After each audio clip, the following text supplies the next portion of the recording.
যাতে আপনারা সবাই জানতে পারেন এবং যারা ভুক্তভোগী তারাও জানতে পারে, যাতে কোনো ভুল মেসেজ না যায়। সেই জন্য মনে রাখবেন, আমরা যারাই সরকার চালাই বা যেখানেই থাকি না কেন, আমাদের প্রত্যেককেই একটা আইন মেনে চলতে হয়, সংবিধান মেনে চলতে হয়। এবং আইন মেনে চলার ক্ষেত্রে আমরা যদি আইনের জুরিসডিকশনের বাইরে গিয়ে নিজেদের মতো করি, তাহলে কিন্তু এটা অন্যভাবে কোর্ট নিতে পারে। এবং যেহেতু আমরা রিভিউ পিটিশন অলরেডি করেছি, কিন্তু সুপ্রিম কোর্টে এখন গরমের ছুটি চলছে। গরমের ছুটির সময় আমরা চেষ্টা করেছি এটাকে রেজ করবার, কিন্তু যেহেতু গরমের ছুটি পড়ে গেছে, আমরা সঠিক সময়ে রিভিউ পিটিশন রাজ্য সরকারের পক্ষ থেকে আমরা আবেদন করেছি। সেই আবেদনে পরিষ্কারভাবে আমরা কিন্তু কারো চাকরি যাওয়ার কথা বলিনি। আমরা পরিষ্কার বলেছি যে যারা চাকরি করে তাদের সুযোগ দেওয়া হোক এবং তাদের যেন লিস্টটা বাতিল না করা হয়। কিন্তু সুপ্রিম কোর্ট আপনারা জানেন যে অলরেডি একটা এই রিভিউ করবার আগে, রিভিউটা আলোচনা করার সুযোগ আসেনি এখনও, যেহেতু গরমের ছুটি পড়ে গেছে। গরমের ছুটি পড়ার পরে এটা আলোচনা হবে। কিন্তু আমরা যদি ততদিন অপেক্ষা করি, তাহলে আগের যে অর্ডারটা দিয়ে গেছেন প্রধান বিচারপতি, সেই অর্ডারটা কোনো কারণে যদি আমরা ক্যারি না করি, মানে বহন না করি, তাহলে যদি কখনো বলে দেয় যে তোমাদের তো অর্ডার দিয়েছিলাম, তোমরা সেটা মানোনি, সুতরাং সবটাই বাতিল, এটা আমরা চাই না। যে সুপ্রিম কোর্টের নির্দেশ অনুযায়ী আমরা আমাদের সবটাই রেডি করে রাখব। যদি রিভিউয়ে বলে আপনাদের পরীক্ষা দিতে হবে না, আপনাদেরটা অ্যাকসেপ্টেড করা হলো, লিস্ট বাতিল করা হলো না, তাহলে আমরা নিশ্চয়ই সুপ্রিম কোর্টের কথা শুনব, তখন এটা আসবে না। কিন্তু আমরা একটা হাতে টাইম নিয়ে করেছি এই কারণে যে যাতে রিভিউ পিটিশনও চলবে আর আমাদের প্রসেসটাও 31শে মের মধ্যে করতে বলেছে, নোটিফিকেশন করতে বলা হয়েছে। কিন্তু সুপ্রিম কোর্ট খুলবে সম্ভবত জুন মাসের 2nd বা 3rd উইকে, আমি এক্স্যাক্টলি ডেটটা জানি না। কিন্তু আমাদের টাইমটা বেঁধে দেওয়া হয়েছে, যেটা আগের জাজমেন্ট রিভিউ করবার আগে, সেটা কিন্তু 30th, এটা হচ্ছে 31 মে 2025 ইজ টু বি ফাইল্ড। ওনারা পরিষ্কার বলেছেন, since the panel has been cancelled and the affidavit of compliance of issue of advertisement by 31st May 2025 is to be filed, we may do the following timeline for that. আমি প্রথমেই teacher যারা আছেন তাদের কথাটা আগে বলবো। দুটো part আছে, একটা গ্রুপ সি গ্রুপ ডি আর একটা হচ্ছে টিচারদের পার্ট।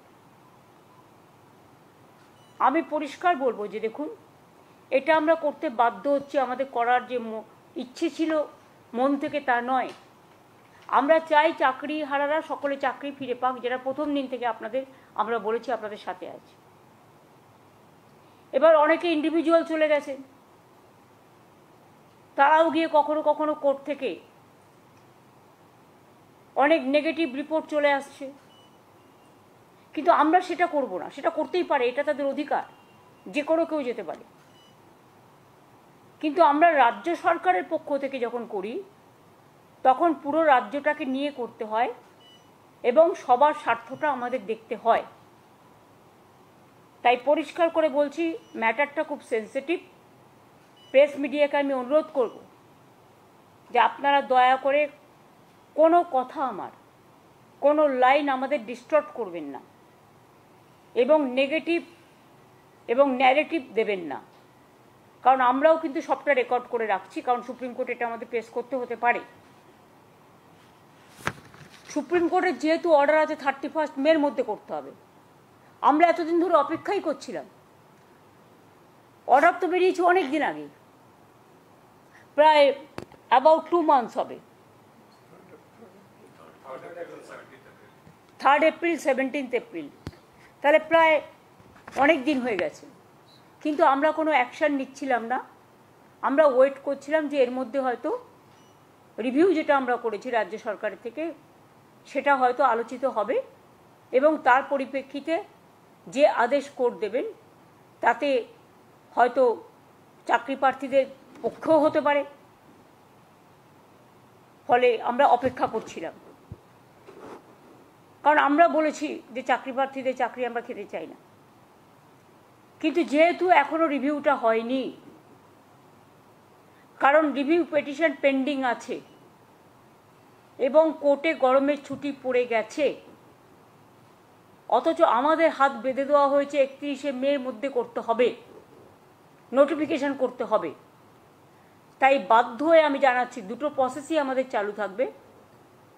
একটা হচ্ছে সুপ্রিম কোর্টের অর্ডার অনুযায়ী আমরা 31শে মের মধ্যেই সুপ্রিম কোর্ট যে অর্ডারটা দিয়েছে সেটা নোটিফিকেশন করব। আর দ্বিতীয়ত যদি রিভিউ যেটা আমরা করেছি, রিভিউতে যদি আমরা ভালো রেজাল্ট পাই তাহলে আমরা সেইটাকেই গ্রহণ করব। দুটো অপশানই আমরা ওপেন রেখেছি, কিন্তু পরে যাতে বলতে না পারে সুপ্রিম কোর্ট যে 31শে মের মধ্যে তোমাদের নোটিফিকেশন করতে বলা হয়েছিল, তোমরা কেন করোনি, সেই জন্যই আইন মেনে আমাদের এই কাজটা করতে হচ্ছে, কিন্তু অপশান আমাদের ওপেন থাকছে ফর রিভিউ। আমরা যেহেতু 31শে মের কথা বলা হয়েছে, তাই আইনজ্ঞদের সাথে কথা বলে সবার সাথে আলোচনা করে issue of advertisement and file affidavit, যেহেতু 31শে মে লাস্ট ডেট করেছে আমাদের, 30শে মে কিন্তু এটা আমাদের করতে হবে। অ্যাডভার্টাইজমেন্টটা আমাদের করতে হবে 30শে মে, কারণ যেহেতু 31শে মে মধ্যে করতে বলেছে, তাহলে আমরা অ্যাডভার্টাইজমেন্ট করব। আমি কিন্তু আবার বলছি অপশান কিন্তু ওপেন আছে রিভিউয়ের জন্য, রিভিউয়ে যেটা বলবে আমরা সেটাই মানব। এখন যেহেতু হাতে কোনো উপায় নেই বলে আমরা এটা করছি, যেহেতু সময় টাইম ইজ রানিং আউট। তাহলে issue of advertisement and file affidavit 30শে মের মধ্যে আমাদের করতে হচ্ছে, যতক্ষণ রিভিউ না হচ্ছে। কমেন্সমেন্ট অফ অনলাইন অ্যাপ্লিকেশন, এটা টাইম দেওয়া হয়েছে 16ই জুন পর্যন্ত। যারা অনলাইনে অ্যাপ্লিকেশন করতে পারবেন 16ই জুন পর্যন্ত। Last date of online application 14ই জুলাই করা হয়েছে, হাতে সময় রাখা হয়েছে, যাতে রিভিউ হতে যদি টাইমটা বেশি লাগে সেই জন্য আমরা ইচ্ছা করেই 2 মাস হাতে টাইম রেখেছি। পাবলিকেশন অফ প্যানেল আমরা 15ই নভেম্বর করেছি, কারণ আমাদের ডিসেম্বরের মধ্যে করতে বলেছে। আর কাউন্সেলিং যেটা কমেন্সমেন্ট হবে সেটা 20শে নভেম্বর। আমরা চাইছি নভেম্বরের মধ্যেই, যদি রিভিউতে কিছু বিচার না হয় তাহলে আমরা নভেম্বরের মধ্যেই কাউন্সেলিং করে টোটালটা করে দেব। এখানে যা হয় সিস্টেম অনুযায়ী, যেহেতু কোর্ট বলে দিয়েছে, আমরা কিন্তু বলছি না, এটা কোর্টের order. Written test, scrutiny, challenge, result publication, interview etcetera shall be completed in the meantime. সব প্রসেসই আমরা করে নেব যদি রিভিউতে কিছু আমরা বিচার না পাই। অ্যাডভার্টাইজমেন্ট যেটা করা হবে, advertisement may be made for the 24,203 such posts which have been deemed to be vacant, 24,203 203, যেটা হাইকোর্টের অর্ডার অনুযায়ী ডিম টু বি ভ্যাকেন্ট হয়ে আছে। যদিও তারা কাজ করছেন, তারা কাজ করে যান, তারা ডিসেম্বর পর্যন্ত মাইনে তো কনফার্ম করেছেও সুপ্রিম কোর্ট, আমরা তো অ্যাপিল করেছিলাম। সুতরাং তারা বেশি চিন্তা না করে তারা তাদের কাজ করে যান, আর আমাদের কাজও আমরা করে যাব। অ্যাডিশনাল তাছাড়াও এই 24,203 জন টিচার যেটা ভ্যাকেন্ট আছে সেটা সব মিলিয়ে, তাছাড়াও আরও অ্যাডিশনাল আমরা কিছু ভ্যাকেন্সিস ক্রিয়েট করেছি, কারণ আমাদের অনেক খালি পোস্ট আছে, আমি আপনাদের আগেই বলেছি। 11,517 ভ্যাকেন্সিস ফর 9 and 10, এটা অ্যাডিশনাল, এবং 6,912 ফর 11 and 12 টিচারদের জন্য এক্সট্রা পোস্টও করা হচ্ছে। আর 571 জনের জন্য গ্রুপ সি এবং 1000 গ্রুপ ডির জন্যও করা হচ্ছে। তাহলে total vacancies propose to B filled up 44,203। মোট ভ্যাকেন্সিস 44,203।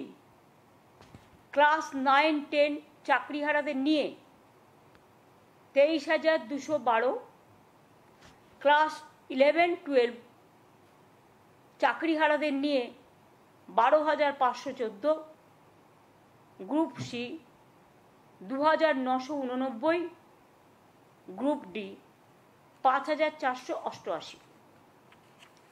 এটা রাখা হয়েছে। যারা চাকরি করে এসছেন অথচ বয়স পেরিয়ে গেছে, এরকম তো অনেক কেস আছে।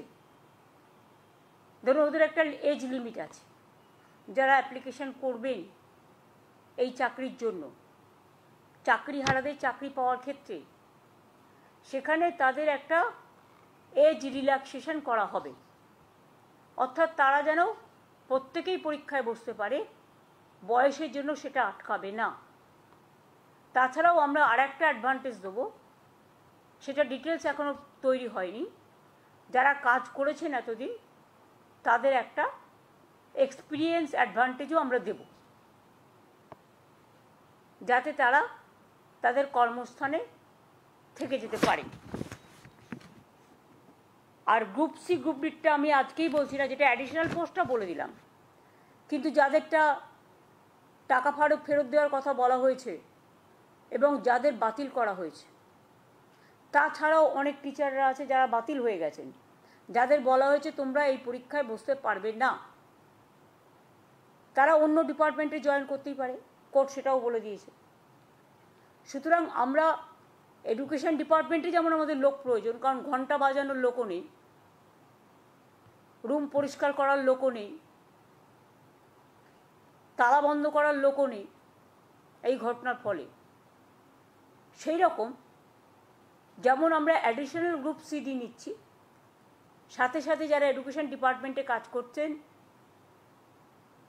অথচ তাদের সবারটা বাতিল হয়ে গেছে, ম্যাক্সিমামটা বাতিল হয়েছে, গ্রুপ সি গ্রুপ ডি সবটাই, হ্যাঁ, তাহলে ওরা এডুকেশন ডিপার্টমেন্টেও অ্যাপ্লাই করতে পারে।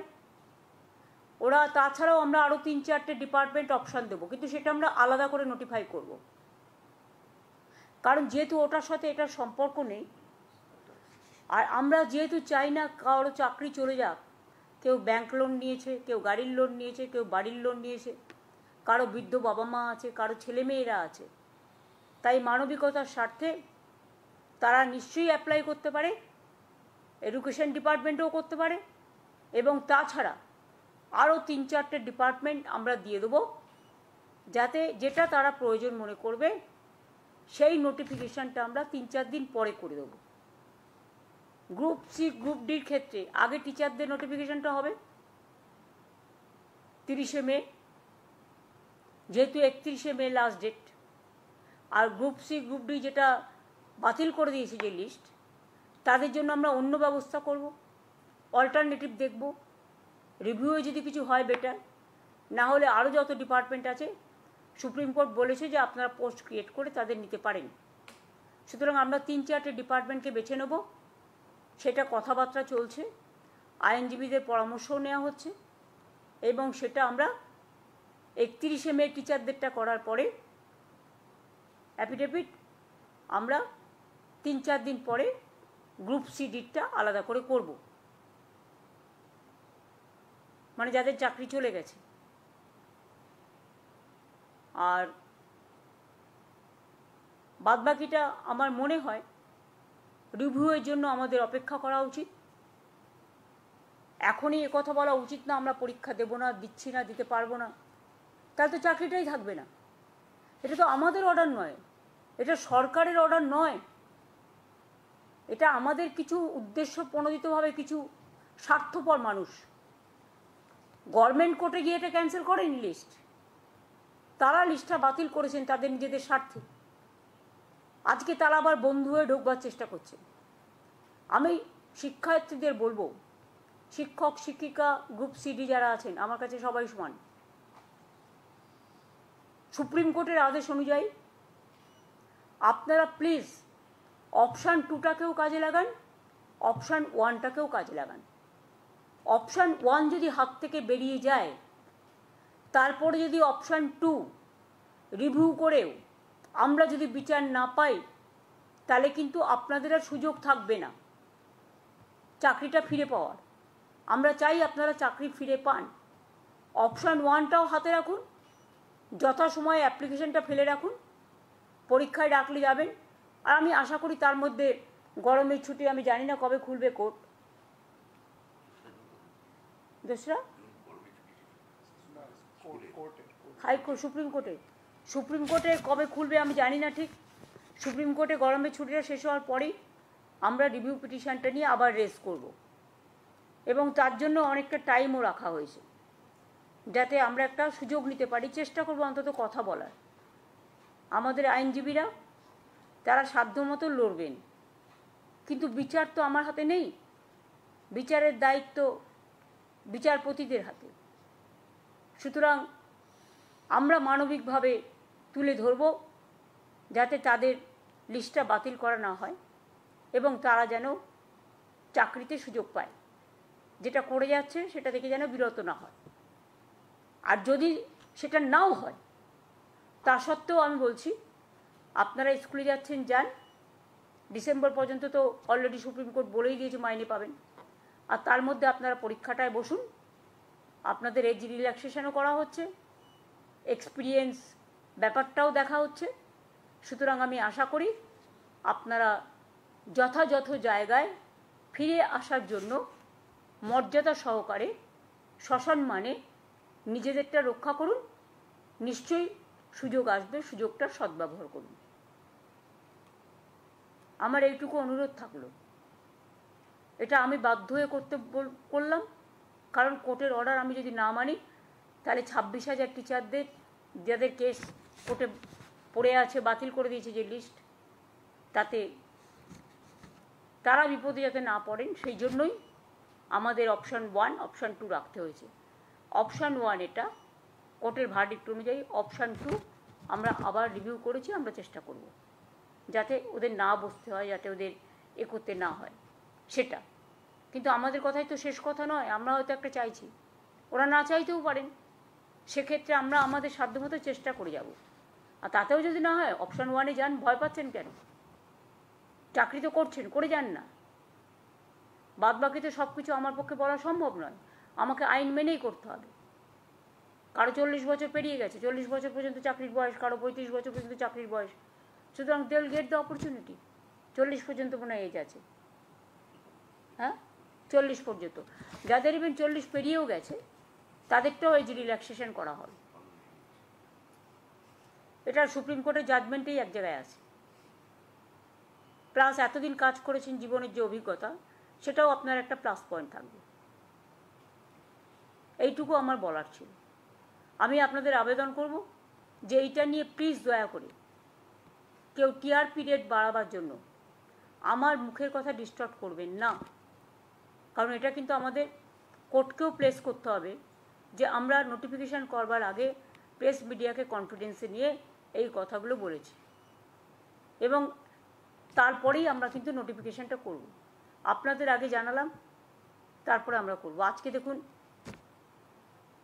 27 তারিখ হয়ে গেল, তো আমাদেরও তো নোটিফিকেশান করবার জন্য লয়ারদের কনসাল্ট করে, ডিপার্টমেন্টকে কনসাল্ট করে আমাদের কাজটা করতে হবে। সেই জন্য 2 দিন আমরা হাতে রেখেছি, আর তো আমার হাতে টাইম নেই। কিন্তু রিভিউ পিটিশনটা আমরা স্ট্রংলি লড়বো, এটা আপনাদের আমি বলতে পারি। এটাই আজকে বলার ছিল, যাতে সবাই জানতে পারে। সেই জন্যই আমি ফেস টাইমে আগে থেকে বলে দিয়েছিলাম যে আপনারা লক্ষ্য রাখুন, যাতে কারো কথা শুনে কাকে কান নিয়ে পালিয়েছে বলে আমরা না দৌড়াই। নিজের কানে শুনে নিজস্বভাবে চাকরিটাকে বজায় রাখার জন্য যা যা করার করুন। আমরা আপনাদের সাথে ছিলাম, আছি, থাকব।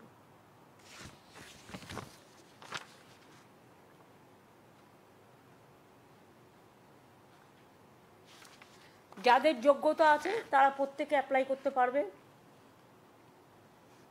আমাদের ইন্টেনশন হচ্ছে তাই, যাদের রিকুইজিট কোয়ালিফিকেশন আছে ফর সেট পোস্ট, যে পোস্ট মানে অ্যাডভার্টাইজ করা হবে, age relaxation will be given to the candidates in terms of the order of the Honorable Supreme Court. The new recruitment rules is ready, both for teaching and non-teaching post. An advertisement have been drafted and have been examined by the law department and legal team. সেটা আমরা আরেকটু যাচাই করে নেওয়ার জন্য 2 দিন হাতে time নিচ্ছি। এই পর্যন্ত আমার বলার ছিল, আমি এটুকুই বললাম। আশা করি এটা নিয়ে 26,000 টিচারদের ব্যাপার আছে, জলঘোলা করবেন না কেউ। টিচারদের আমি ত্রিপুরাতেও দেখেছি 10,000 টিচার ছাঁটাই হয়ে যাওয়ার পরে প্রতিশ্রুতি দেওয়া সত্ত্বেও বর্তমান সরকার সেখানে যারা আছেন করেন তো নি, উপরন্তু লাঠি মেরেছেন, মাথা ফাটিয়ে দিয়েছেন সবাইকে। ইউপিতেও 69,000 টিচারের চাকরি চলে গেছে, এমনকি আরও অনেক রাজ্যে প্যানেল ক্যান্সেল হয়ে গেছে। আপনারা মধ্যপ্রদেশে দেখেছেন ভ্যাপাম কেস নিয়ে কি হয়েছে, কতজন মারা গেছে, আজ পর্যন্ত মানুষ বিচার পায়নি। কিন্তু আমরা বিচারের বাণী যাতে নীরবে নিভৃতে না কাঁদে, কবিগুরু রবীন্দ্রনাথ ঠাকুরের কোটেশন অনুযায়ী আমরা চাই বিচারের সাথে, মর্যাদার সাথে, সসম্মানের সাথে আপনারা কাজটা করুন, যাতে সমাজ উপকৃত হতে পারে। ধন্যবাদ।